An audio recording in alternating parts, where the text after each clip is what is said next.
Work out how to say thank you in Turkish. Well, obviously it's Turkish. That's how you say thank you. Well, Didn't you know that, Susan? no. Well, You're getting good at this. is that one of the first things you've never known? Anyway, I think we should cheers to being in Turkey for the next Okay, put it out the front. next few weeks. Here's the turkey. We've taken a year off to travel the world, so join us on a captivating journey across continents and cultures, from the beautiful islands of French Polynesia to Hawaii to the bustling markets of Marrakesh. Our world trip is a visual feast of iconic landmarks, hidden gems and unforgettable moments. Get ready to explore the diversity of landscapes, taste exotic cuisines and connect with people from all walks of life. Subscribe and embark on this global adventure. Hi again. We're halfway through our trip and we need to get out of the European Union due to the fact they have a rule that you're only allowed to spend 90 days out of every 6 months in the EU area. So we thought, where can we go that's out of the EU area? We thought of Turkey. It's out of the Schengen visa area. It has lots of history, good beaches. It also has Gallipoli, which is a sacred area for Australia and New Zealand. We weren't sure what the roads would be like because we're going to be doing a lot of driving. But anyway, here are our views on what it's like to holiday in Turkey. In 1915, the second year of World War I, Winston Churchill, who was a minister in the British government, decided that Russia needed help with supplies and ammunition. The best way to provide this was through the Dardanelles and up into the Black Sea. Australia and New Zealand troops, known as the Anzacs, were sent to the Gallipoli Peninsula along with British and French troops to secure the area and silence the guns that were preventing shipping from passing through. The campaign was a disaster, mainly due to the inept British leadership. Troops were landed in the wrong spot, counterattacks were ill-timed and communications were poor.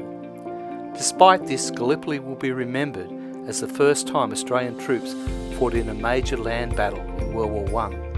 It is commemorated each year in Australia on Anzac Day, the 25th of April.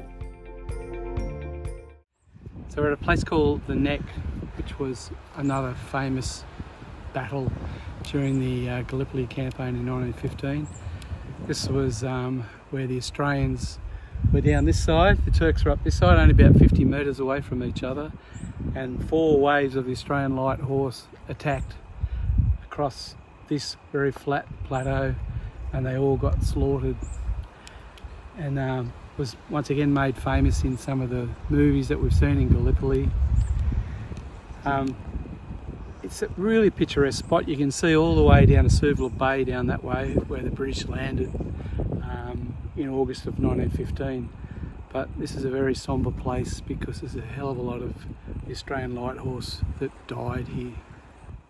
Standing atop Walker's Ridge, looking all the way down to Anzac Cove, it's amazing on April the 25th, 1915, that the Australian soldiers had to make their way all the way up here to win the battle. Well, it's time now to leave Gallipoli and head across to Canakkale and explore more of what Turkey has to offer. So we're scouting out for a place to eat for dinner tonight in Canakkale. A little bit windy and wild, but anyway, we'll just see how we go. Let's go and have a look. Yep.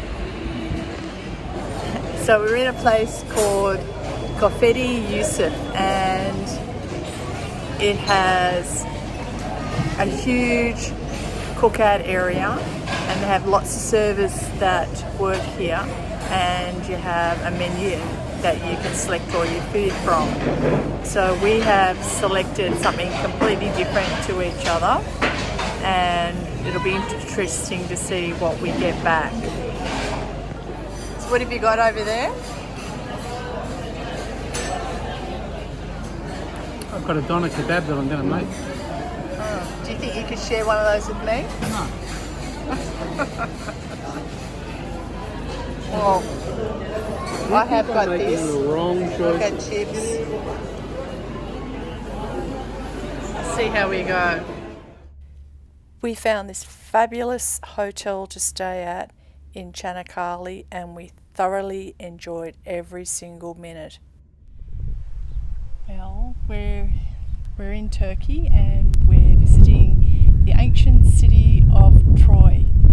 Lots of myths and legends are surrounding this place, but I'll hand it over to Peter because he has a bit more of a grip of history than what I do. Well, Troy was a city that maybe was mythical, but there's certainly something here. And it became famous in Homer's The Iliad and the Odyssey. It's the story of Helen of Sparta, who was apparently kidnapped by Paris, who is a prince in Troy, and brought back to Troy. And a huge Greek army came to get her back. And apparently there was a 10-year war where they tried to get Helen of Troy back to become Helen of Sparta. I don't think she wanted to. I don't think she was really... Well, it depends on whether you believe the Hollywood movies or not. But there was all sorts of characters here. There was Achilles, Hector, Agamemnon. So there was lots of characters here. Whether they were true or not, who knows? But it's great to be here and have a look because it is bloody old here. It's all sort of 5,000 and 6,000 BC sort of stuff up to 1500 BC. So fantastic to see all these ruins here. This is a citadel made of mud bricks, also known as a megaron. It's quite incredible. Unfortunately, when we were visiting, the Trojan horse was out for repair, but it was still a great time at Troy. After a great time at Canakkale in Troy, it was on to our next stop. We were pleasantly surprised by the roads in Turkey. They were really good.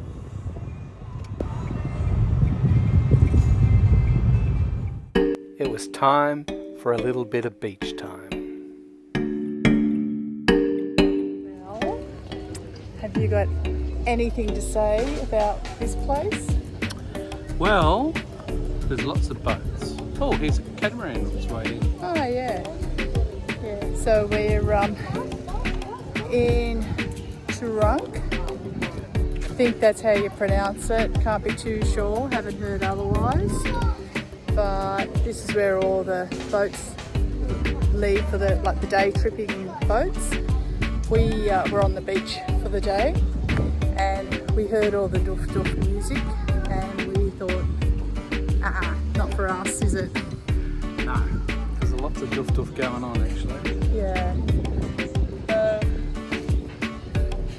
I think we'll give it a miss anyway. But it's just pleasant to walk around down here and have a look. So this is my traditional Turkish kebab. Peter couldn't wait. He's into his already. Chasing flies. Okay, well I better have mine before the flies get it.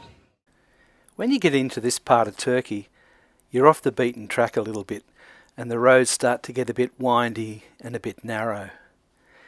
You see some pretty unbelievable sights on the way as well, but once you get to where you want to go, it's really worth the wait. Yeah, it's great. What a view. We found Turunk right near Marmaris to be a great seaside village to stay. It had a wonderful ambience about it. It also had great shopping, good beaches, and it was a fabulous place to have dinner.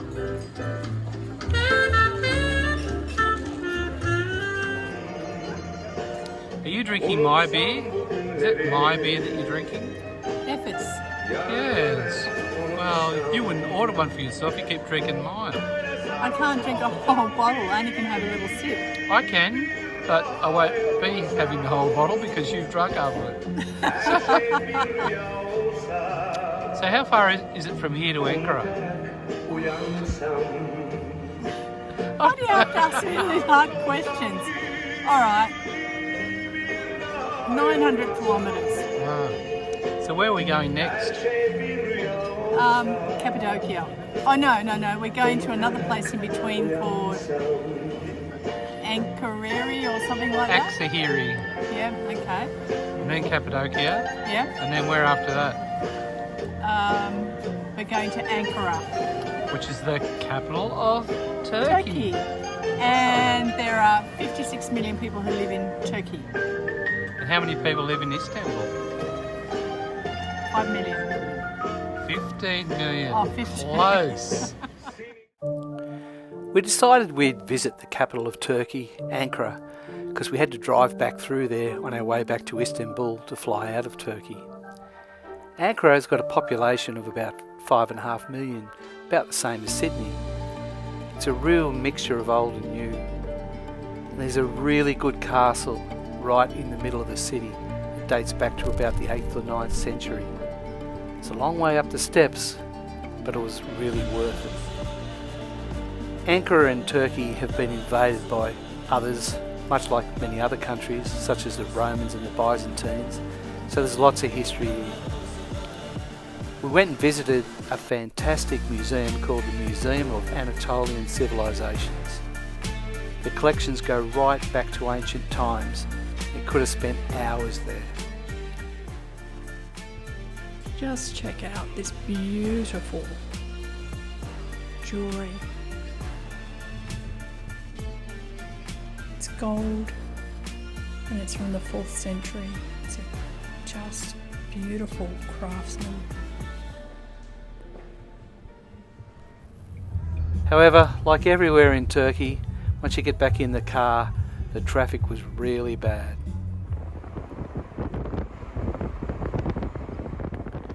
After a nice couple of days in Ankara, it was time for the 4-hour drive through to Istanbul. And if we thought the traffic in Ankara was bad, we had another thing coming to us.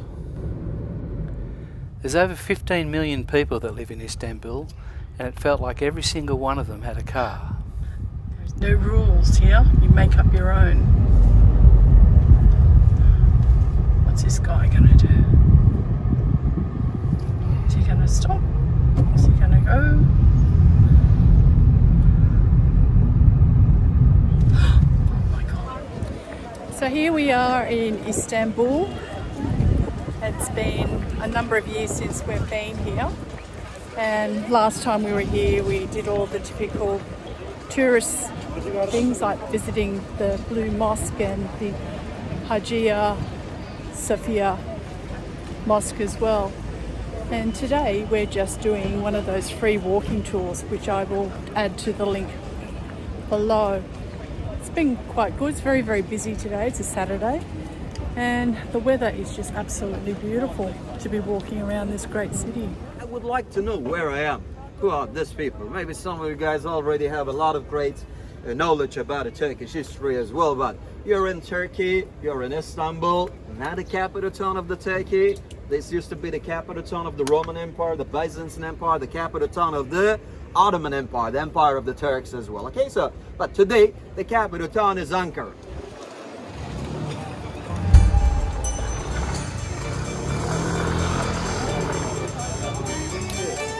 The streets of Istanbul are where you'll find vendors selling roasted chestnuts and corn on the cob. The smells are absolutely mouth-watering. You'll find no juices or blenders here. The plentiful, freshly squeezed pomegranate juice that keeps Istanbul grounded in the past, while at the same time it's supplying its future with a blast of vitamins. Check out these luscious delights known as baklava, a masterpiece of pastry craftsmanship that tantalises the senses. Baklava is not merely a dessert, it's a cultural emblem, a sweet token of hospitality and a symbol of celebration. No trip to Istanbul would be complete without visiting the grand mosques that are built there. They are the greatest tourist attraction in Istanbul, and there's always lots of people eager to come and have a look. The cemeteries in Turkey look a bit different to those in the Western world.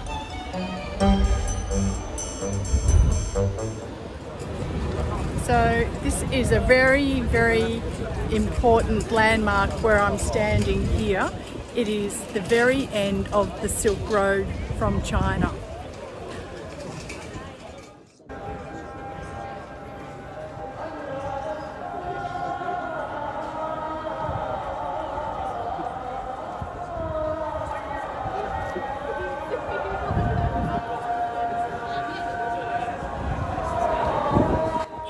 And out of the middle of nowhere, you reach one of the many entrances to the Grand Bazaar.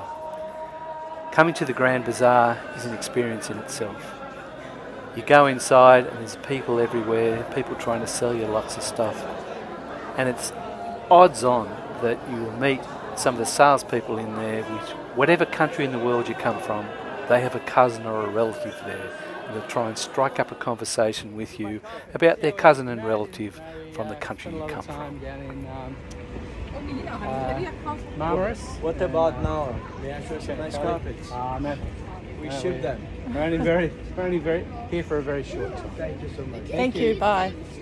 It's very steep, this shopping alleyway. This is where all the locals shop.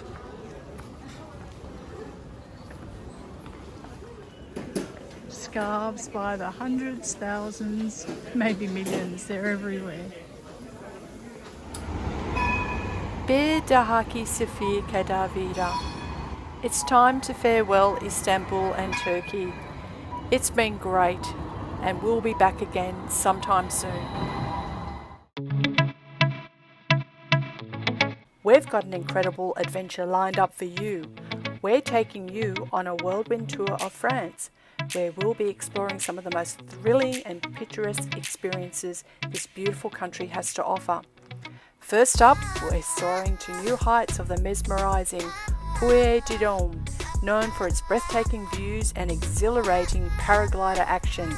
Whether you're an adrenaline junkie or just a nature lover, this place has something for everyone. And guess what? The Rugby World Cup has come to France, and we're right in the middle of all the action. Join us as we soak up the electrifying atmosphere of the game, cheering, of course, for the Wallabies. Next, we're pedalling our way through the charming city of Clermont-Ferrand. Get ready for a scenic bike ride that takes you through the cobblestone streets. But that's not all. We're also taking you to the stunning La Rochelle, where the sea meets the sky.